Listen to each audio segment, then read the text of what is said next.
Игілік, исем, ифрат, иркен, ижад, изгі, искі, имеш, иш һәм ниһаят исәнмесез.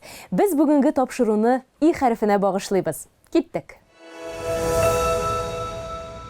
Ирек деген сүзне хәзер без азатлык, хөррият деген мәгънәдә аңлыйбыз.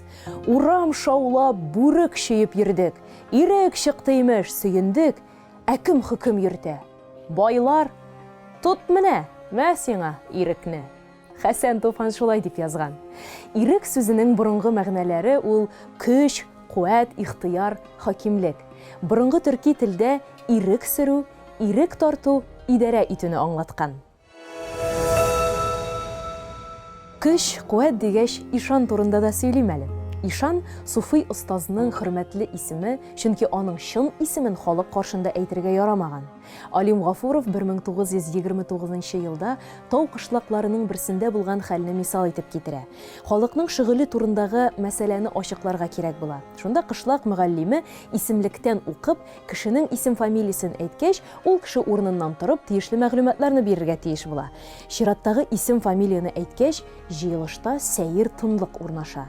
Аннан, син ничек җәмәгать каршында минем исемемне әйтергә җөрьәт иттең? Мөритләремә кушсам, сине өзгәләп атачаклар бит дигән сүзләр яңгырый. Фамилиясы аталган кеше шундагы ишан булып чыга һәм коточкыч ярсый. Ишан сүзе фарсыча алар алмашлыгыннан. Әлеге титул 13нче гасырдан соң гына кулланылышка кергән. Ишан дәрәҗәсе еш кына нәселдән нәселгә күчкән һәм ишаннар зур йогынтыга ия булганнар.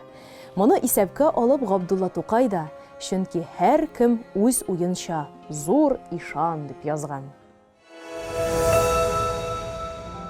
Ихата сүзенең хәзерге татар телендәге мәгънәсе койма, ишек алды утар.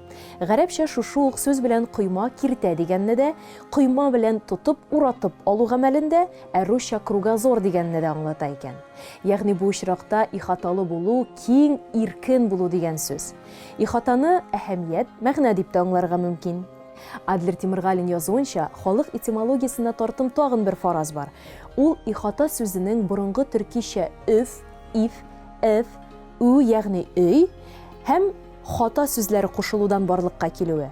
Монда хата сүзе шик мәгънәсендә дип карала, һәм ихата өй, хуҗалык шикләре булып чыга.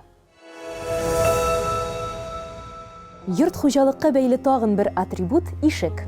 Әлеге сүз гомум төрки эшик, эшиктән. Ул җәймә, капкач, каплавыч, ябу, чыпта дигән мәгънәдә. Ишек төбе бусага дигән мәгънәгә дә ия булган.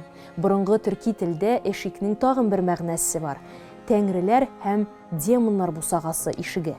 Ишек бавы дип ишек тоткасын атаганнар, чөнки элек ишектә тотка булып, ике башы төенле кыска гына бау хезмәт иткән. Яшеренгән кызны алу өчен ишек ачучы җиңгәгә кияү тарафыннан бирелгән акчаны да ишек бавы дигәннәр. Төрки ханнарның ишек сакчыларын ишек агасы дип йөрткәннәр. Иптәш сүзе хәзерге татар телендә киң эчтәлеккә ия. Совет чорында иптәш дип эндәшү аеруча киң таралган иде. Сөйләм телендә ир белән хатын да бер-берсен иптәш дияргә мөмкин. Бу очракта җүптәш мәгънәсе төсмерләнә, ягъни русча напарник, сотоварищ дигән кебек яңгырый. Гарәп телендә рәфиқа сүзе иптәш хатын, кәләш, хатын мәгънәләрендә кулланыла. Парлы әйберләрнең сыңарын да иптәше дип әйтәләр. Инсан углын алдалау ансат, җиңел, чөнки ул бер катлы һәм йомшак күңел. Шәйхзадә Бабит шулай дип язган. Инсан шул ук кеше, адәм, шәхес дигән сүз ул. Әмма сөйләмдә сирәгрәк очрый. Инсан сүзе гарәп теленнән кергән. Күплек санда нас була.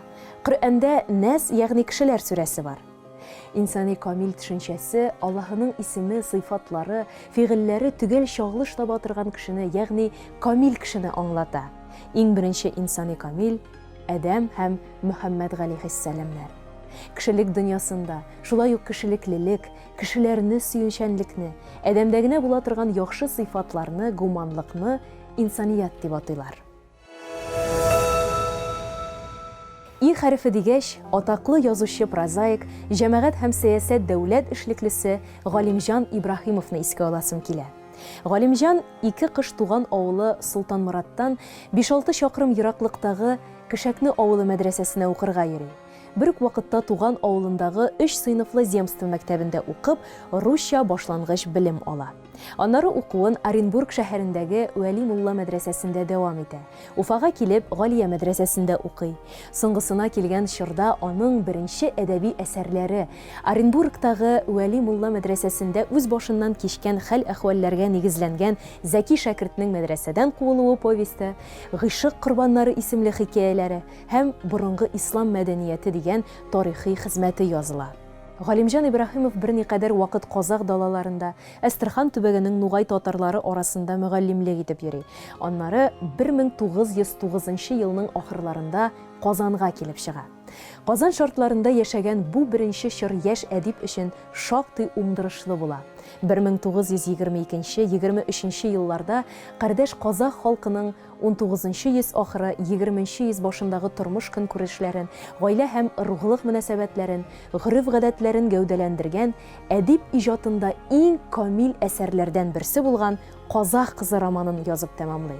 Идел буе өлкәләрендә булып узган ачлык фаҗигаләрен тасвирлаган Әдәмнәр повестен, әүвәлдәрәк язган Татар хатыны ниләр күрми повесте белән Безнең көннәр романының да югары сәнгать дәрәҗәсенә җиткерелгән яңа вариантларын бастырып чыгара.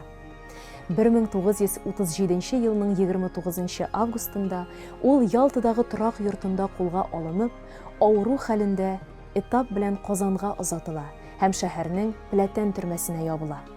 Аны Троцкийче контрреволюцион оешма төзеп, Сталинга Совет партия җитәкчелегенә каршы һөҗүм әзерләүдә гаеплиләр. Әмма эш хөкем тикшерүләргә кадәр барып җитми, төрмә шартларында тәмам азып соңгы ноктасына җиткән үпкә авыруы әдипне 1938 елның 21 гыйнварында төрмә хастаханәсендә дөньядан алып китә. Галимҗан Ибраһимовның Татар хатыны ниләр күрми повестен укырга тәкъдим итеп, бүгенге чыгарылышны тәмамлыйм. Сезнең белән мин Резида Сәләхова булдым. Тапшыру Адлер Тимергалинның Миллият сүзлегенә нигезләнеп эшләнде.